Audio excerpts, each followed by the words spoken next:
The Kensington mansion glowed like a palace that night. Strings of white lights hung from marble pillars, and the sound of laughter spilled out through tall glass doors into the cold evening air. Chauffeurs opened doors for silk-draped guests, each one stepping onto the crimson carpet as cameras flashed. Inside, chandeliers shimmered above tables laid with gold-rimmed plates and crystal glasses that sparkled like stars. But while everyone else looked up, one pair of eyes watched quietly from the servants' corridor. Maya adjusted her black apron, straightened the collar of her crisp white shirt, and took a slow breath. Her first night, her new job, her new identity. To the rest of the staff, she was just another waitress sent by the catering agency, a replacement for someone who'd called in sick. But Maya had spent weeks preparing for this moment. She'd memorized floor plans, studied faces, learned the family's schedule, and practiced her calm expression in the mirror until it felt like a mask carved from stone. "Stay invisible," she whispered to herself. The head butler, Mr. Rhodes, gave her a curt nod as she passed. A tall man with silver hair and eyes like polished glass, he was the type of person who saw everything, yet said nothing. His approval, or his suspicion, could make or break her cover. "Table 5, he murmured. "Mr. and Mrs. Kensington are entertaining the mayor tonight. Don't spill anything." "Understood," Maya said softly, balancing a tray of wine glasses with effortless grace. As she stepped into the glittering ballroom, conversations swirled around her political deals, luxury vacations, charity galas, each word coated in wealth and pretense. At the head of the table sat Eleanor Kensington, the billionaire's wife, her diamond necklace almost as sharp as the look in her eyes. Across from her, Richard Kensington laughed too loudly at something the mayor said. Pretending not to notice the icy silence from his wife, Maya kept her eyes lowered, serving glasses one by one. She felt Eleanor's gaze slide over her like a blade. Curious, assessing, dismissive. "New girl?" Eleanor asked, her tone sweet but edged with command. "Yes, ma'am," Maya replied. Eleanor's lips curved into a half-smile. At least this one knows how to answer properly." A few guests chuckled politely. Maya bowed her head and walked away, her hands steady, though her heart pounded in her chest. She could feel it already. Eleanor's cruelty hung in the air like perfume, elegant and suffocating. She slipped through the kitchen doors where the noise of the party dulled to a distant hum. Steam rose from silver pots. Chefs barked orders, plates clattered. It was chaos. But it was her cover. Maya placed her tray down and checked the small brooch pinned near her collar. A simple ornament, but behind its polished surface hid a micro camera, recording everything. The feed streamed directly to an encrypted drive in her phone.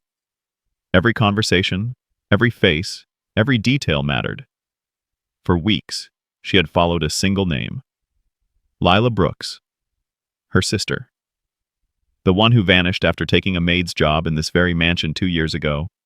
No resignation. No goodbye. Just gone. The police called it a runaway. But Maya had read the silence between the lines.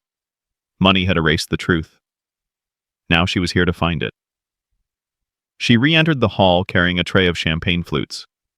Eleanor was laughing again, the kind of laughter that hides bitterness behind charm. As Maya passed, Richard looked up briefly. His gaze lingered, just long enough for his wife to notice. The smile on Eleanor's face froze. A tiny flicker of tension crossed the table. The mayor cleared his throat, pretending not to see. Maya moved on, pretending not to feel the heat of that glare following her across the room. When she reached the far end of the hall, Mr. Rhodes appeared beside her, silent as a shadow. "You work efficiently," he said quietly. "Thank you, sir." He studied her for a moment. Too long. "You've served before?" "Many times," Maya lied smoothly. He nodded, though something unreadable glimmered in his eyes. "Good. Keep it that way." Then he walked away. As the night deepened, the party's laughter grew louder, but beneath it Maya sensed unease. Staff whispered in corners about the last girl who went missing, cutting off mid-sentence whenever Mrs. Kensington walked by. The mansion seemed to breathe secrets through its walls. And in the middle of it all stood Maya, steady, silent, waiting for her chance. When midnight struck, fireworks began outside. Guests rushed to the terrace to watch. In the reflection of the window, Maya saw Eleanor's hand tighten around her husband's arm, saw the fury in her eyes, and saw her own calm reflection beside them, two women, one secret. And before the night ended, only one of them would still be pretending. Eleanor Kensington was a woman who believed she owned every room she stepped into, every glance, every whisper, every breath. And tonight, as the last spark of fireworks faded outside, she stepped back into the ballroom with renewed authority. Chin lifted, posture flawless, expression carved from cold marble. But underneath that elegant mask, anger simmered like water just before boiling. The reason? A single moment. A moment she couldn't unsee. Richard's eyes, lingering on the new waitress. Even for a second. It didn't matter that Maya's gaze had been downcast. It didn't matter that she hadn't smiled or spoken.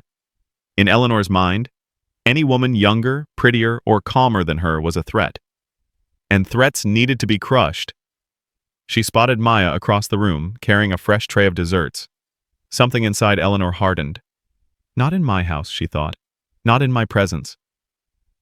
She glided forward, heels tapping sharply against the marble floor like a ticking clock counting down to something dangerous. "Waitress?" she called sharply. Maya stopped instantly. "Yes, ma'am?" "Bring those to the central table." Maya nodded, her movements precise. She walked to the table, carefully placing each dessert the guests had returned, chatting again, engulfed in their own luxury. Eleanor walked behind her, watching closely. Too closely. "You're new?" she said, her voice syrupy sweet. "Yes, ma'am." "How long have you been working menial jobs?" "Most of my life," Maya replied evenly.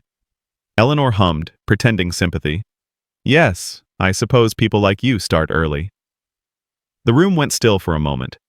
A couple of guests exchanged disapproving looks. Others looked away, used to Eleanor's remarks and unwilling to intervene. Maya didn't react. Her silence was like stone, solid, still, unbreakable. And that irritated Eleanor more than any backtalk could have. She preferred her targets to cry, to flinch, to bow. But Maya did none of that. "Rhodes!" Eleanor snapped. The butler appeared at once, hands clasped. "Ma'am? Is she properly trained? She looks, slow." With perfect calm, Rhodes replied, "She is performing efficiently, ma'am." Eleanor's lips tightened. Rhodes defending her? That was new. She leaned toward Maya, lowering her voice to a venomous whisper. "Don't get comfortable. I don't tolerate incompetence." Maya bowed her head. "Yes, ma'am." But Eleanor could sense something unsettling in the young woman's presence. An unspoken strength, a quiet flame that refused to go out, and Eleanor hated flames she couldn't control. As the night progressed, the cruelty escalated. Maya brought a tray of champagne.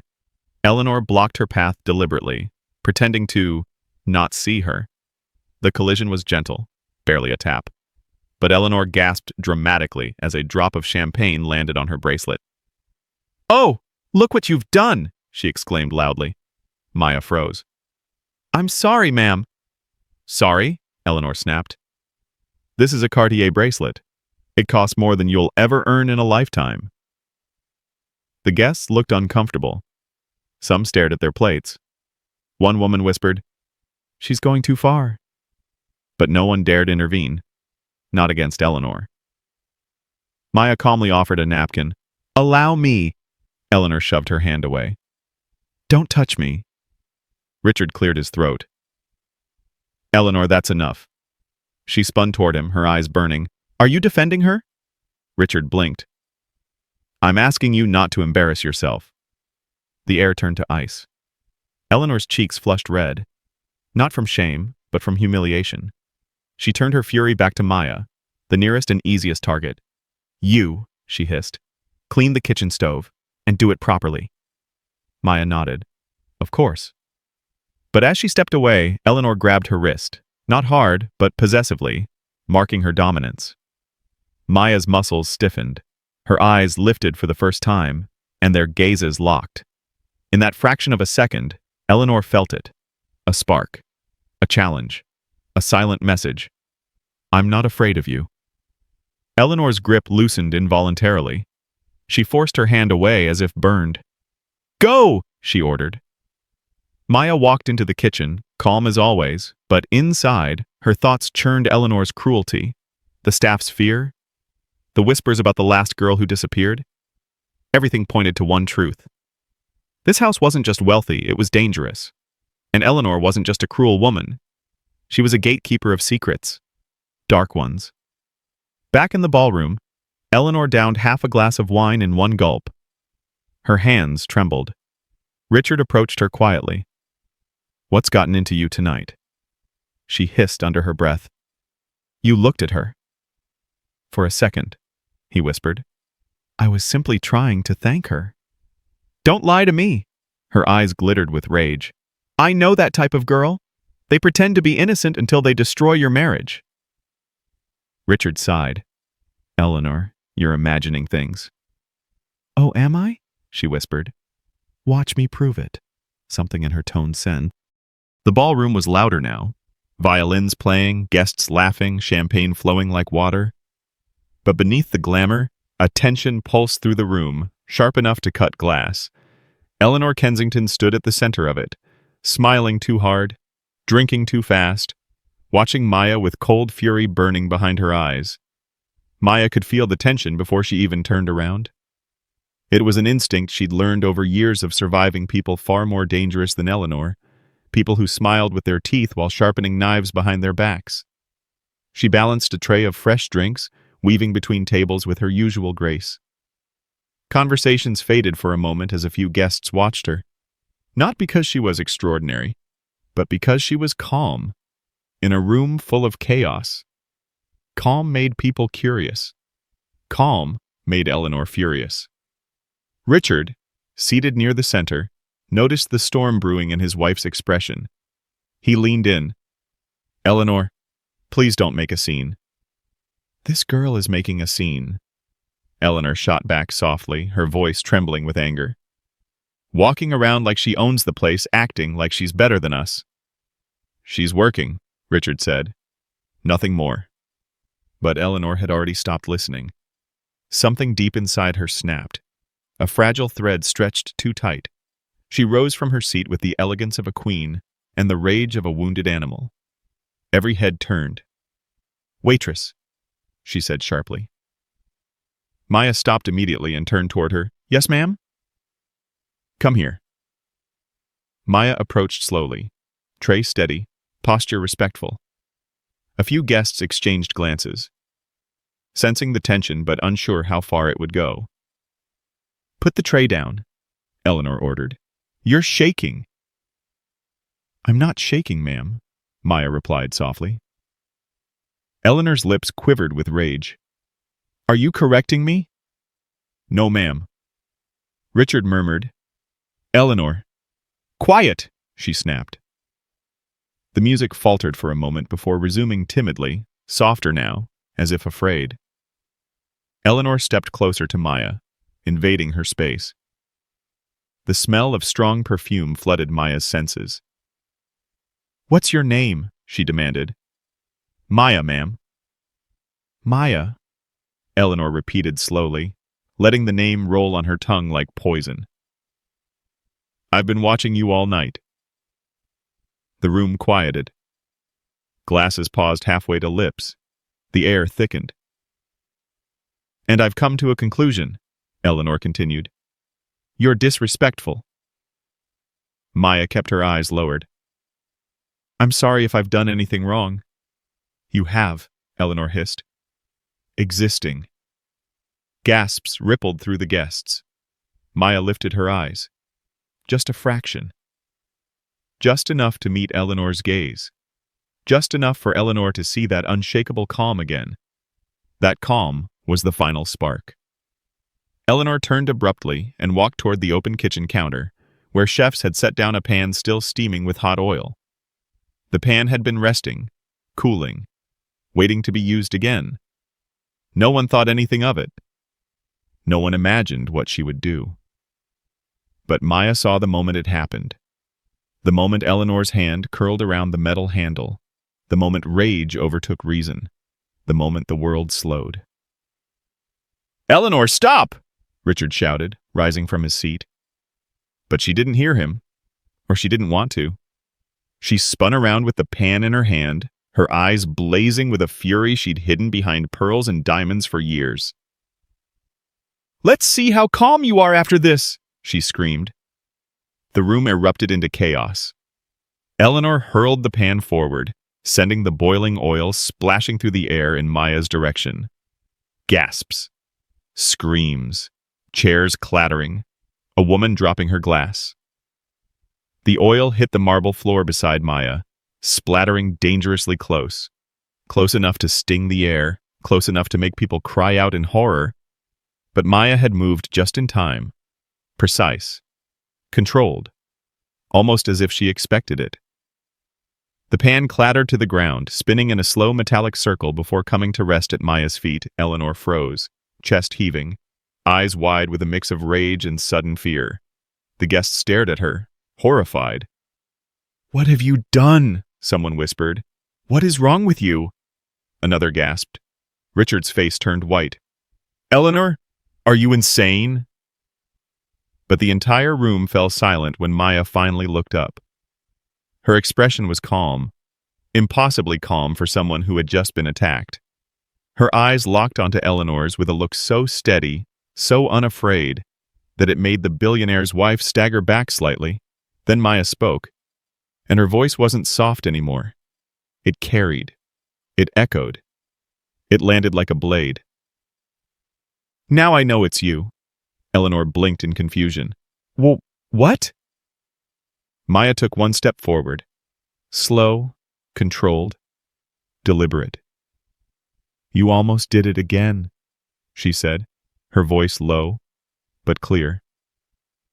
"The same thing. The same method." A murmur rippled across the guests. "Again? Method?" Eleanor shook her head frantically. "I don't know what you're talking about." But Maya raised her hand. And the tiny brooch. The pain from the burning oil still lingered on Maya's arm, but the sting wasn't what stayed with her. What stayed was the silence. The silence of all the waitresses who had watched it happen. The silence of the cooks who pretended not to see. The silence of a restaurant that had accepted cruelty as part of its walls, its floors, its daily routine. Maya's footsteps echoed as she stepped into the dim storage corridor behind the kitchen. Flour bags stacked to the ceiling, the hum of the walk-in freezer, the faint smell of spices, a place no customer ever saw, yet the place where most of the restaurant's secrets lived.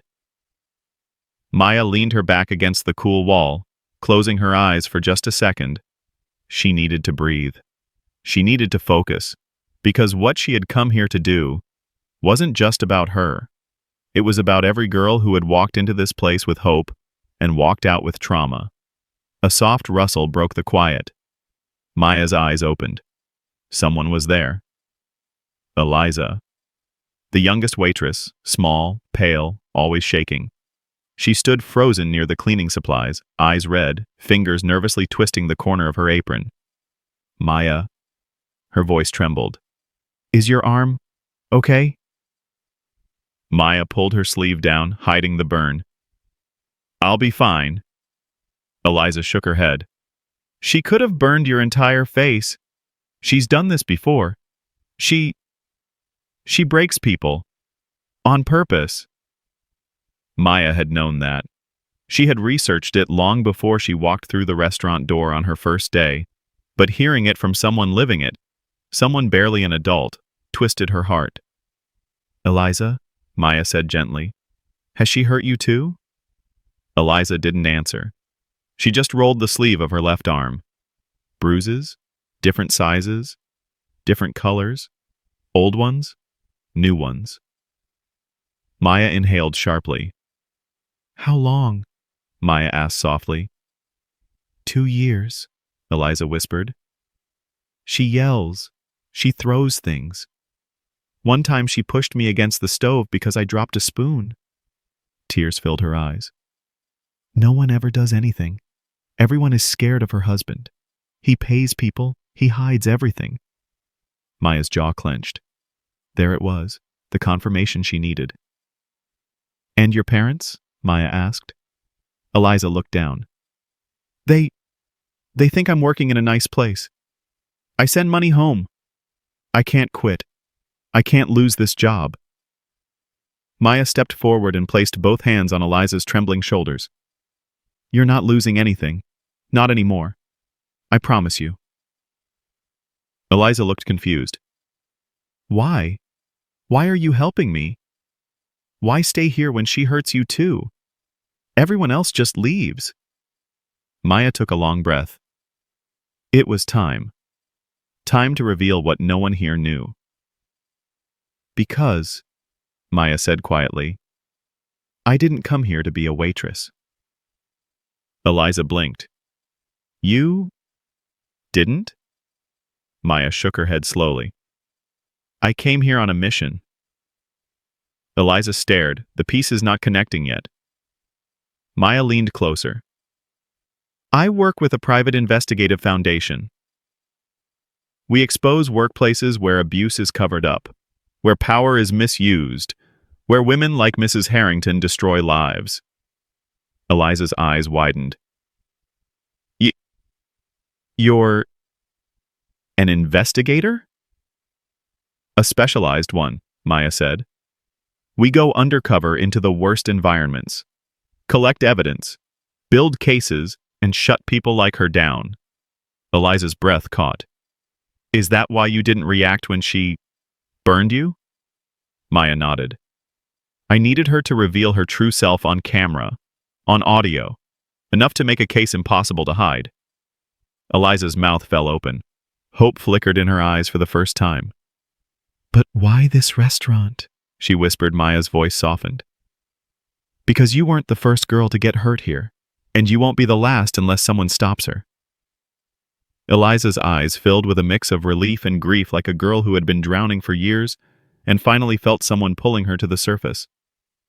Then her voice cracked. She took so much from us. Not for long, Maya said firmly. I've gathered enough evidence to bring everything down. The abuse, the threats, the cover-ups.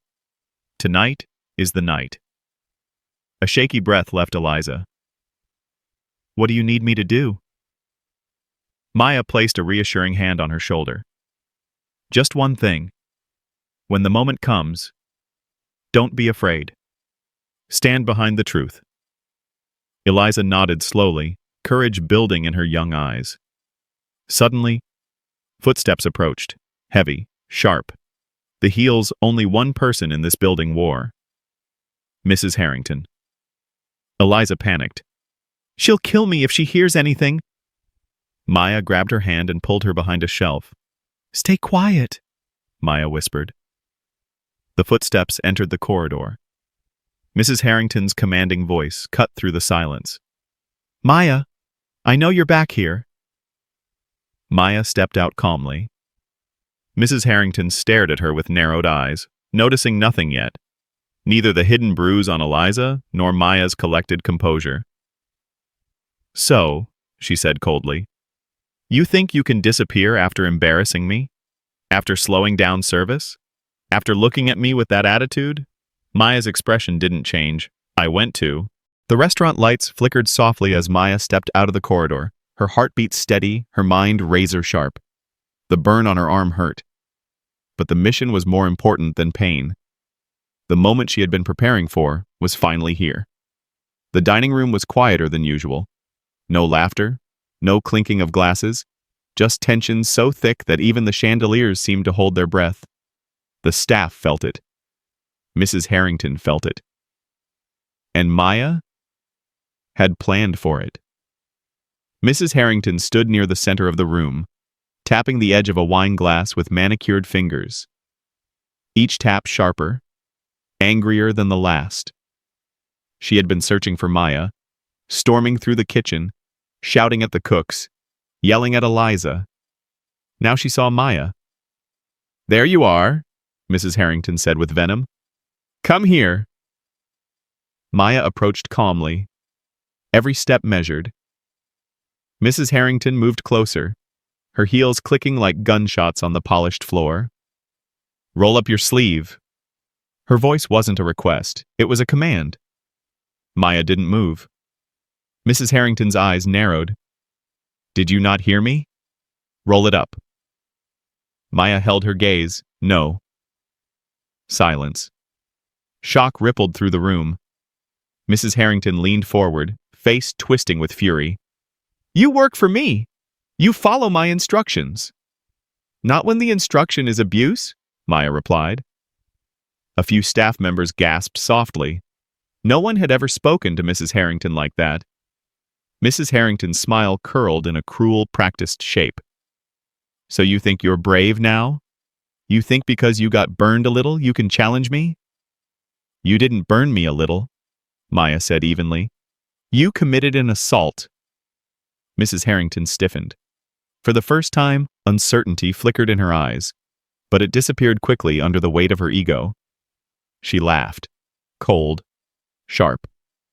"Oh, sweetheart, you can't prove anything." Maya slowly raised her phone. "Are you sure?"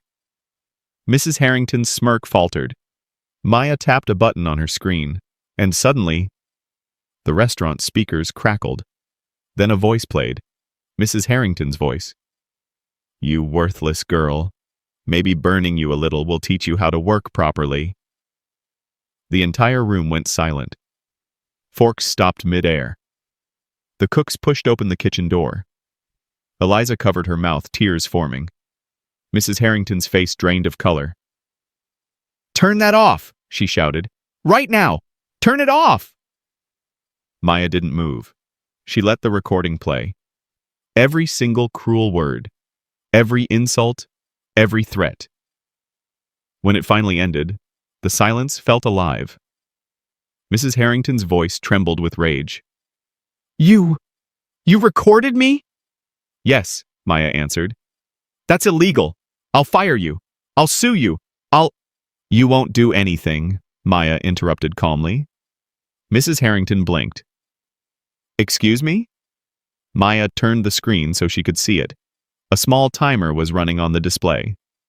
Mrs. Harrington squinted. "What is that?" "A live upload," Maya said. "Everything you just heard? It's already been backed up to multiple locations." The blood drained from Mrs. Harrington's face. Maya continued, voice steady as steel. "If you touch my phone, the backup completes faster. If you try to grab it, the failsafe triggers and sends everything to the authorities." Mrs. Harrington staggered back a step. "Authorities?" "Yes," Maya said softly. "Tonight, they will see everything." Maya took a slow step closer. "And they won't just see the oil burning incident. I've been recording your behavior for 3 weeks. Every scream, every threat, every humiliation you forced on this staff." Whispers spread through the room like wildfire. "That's not possible," Mrs. Harrington whispered. "You're just a waitress. You're nothing." Maya's expression didn't change. "I'm not a waitress. I never was." Mrs. Harrington froze. The words hung in the air like a storm about to break. Maya continued, "I came here undercover, to expose you, to end this cycle of abuse, and to give every person you've hurt the justice they deserve." All eyes turned to Mrs. Harrington. "You're lying," she said weakly. "You're making this up." Mateo, the senior cook, stepped forward. "She's not lying. We've all seen what you do." Sandra, the hostess, joined him. "We've all suffered because of you." Eliza finally found her voice. "You destroyed our lives, Mrs. Harrington, and now it's your turn to face the truth." Mrs. Harrington's breath became uneven. You all turned against me?" "No," Maya said quietly. "You turned them against you." She lifted her phone again. "And now, it's time." Mrs. Harrington's eyes widened. Time for what? Maya tapped the screen one last time. A tone beeped. A message popped up. Sending files to legal team. Uploading live recording. Mrs. Harrington's scream tore through the room. No! Stop! You can't do this to me! But the trap had already closed, and Maya had won. The restaurant felt strangely quiet after the officers led Mrs. Harrington away. No shouting, no threats, no footsteps of someone storming toward the kitchen to pick a new target. Just silence. But it wasn't an empty silence. It was relief. For the first time in years, the staff wasn't afraid to breathe. Maya stood in the center of it all, her chest rising and falling slowly, her adrenaline finally settling. One by one, the employees looked at her with something she was not used to receiving from strangers. Gratitude. Sandra approached first, wiping tears off her cheeks with the back of her hand. I don't know how to thank you, she said, voice trembling. You didn't just help us. You saved us. Maya squeezed her hand. You saved yourselves, she replied. I just held up a mirror? Mateo stepped forward next, eyes red. I worked here 8 years, he said softly. 8 years. I thought this place was my prison. But today, it feels like it might become something else. Eliza came closer too, timid as always, but this time her voice carried strength. You didn't know us, she said. You didn't owe us anything. Why risk yourself like that? Maya looked around the room, at the faces filled with quiet wounds and hidden strength. Because places like this, people like her, they survive when others stay silent, Maya said. And silence is how injustice breathes. A deep stillness followed her words. A moment everyone needed. Then the front door opened again. Everyone stiffened, just for a second, old habits kicking in. But it wasn't another threat. It was the manager from the Harrington Group's corporate office, Mr. Caldwell, a slim man in a gray suit who always avoided conflict by pretending not to see it. Except today, he couldn't pretend. Maya, he said, clearing his throat nervously. I've been informed about everything. The staff exchanged glances. No one trusted him. No one had reason to. Mr. Caldwell continued. Mrs. Harrington has been suspended from all operations effective immediately. An internal investigation has begun, and the board has requested a full report from me. His gaze shifted over the employees, people he had ignored for years. I should have acted sooner, he admitted. And for that, I'm genuinely sorry. The staff was shocked. Apologies were rarer here than rain on a desert. He turned to Maya. If you could provide your full recordings, statements, and any evidence, it will help ensure appropriate action is taken. You'll have everything, Maya said. And, Caldwell added, swallowing, the staff will be granted paid leave during this investigation. Gasps rose around the room. It was the first good surprise they had ever received from this company. A moment they deserved. 2 hours later, the restaurant finally closed for the day. Not out of chaos, but peace. The staff gathered around the dining area, some sitting for the first time in years without fear of being yelled at. Cups of tea and coffee took the place of anxiety. Sandra laughed softly. I forgot what it feels like to relax inside this place. Mateo nodded. I forgot what it feels like to work with dignity. Maya sat among them, not above them. Just another person who believed they deserved better. You know, she said with a gentle smile, you can rebuild this place. Make it yours. Eliza's eyes sparkled. You think that's possible? I think it's inevitable, Maya replied. For a moment, all of them pictured it.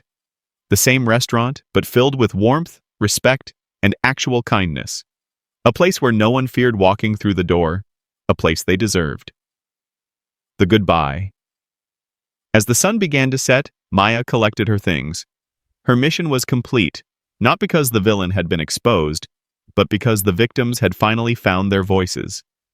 Eliza approached her quietly. "Will we see you again?" she asked. Maya smiled. "You'll see what you build. That's what matters." Sandra hugged her tightly. "You didn't just expose evil," she whispered. "You reminded us we weren't invisible." Maya's eyes softened. "No one is invisible," she said. "Not if someone chooses to see them." She opened the door to leave, but before stepping outside, she looked back at the staff. No longer broken, no longer silent, no longer afraid. You all deserve better. And now, you finally have a chance to create it.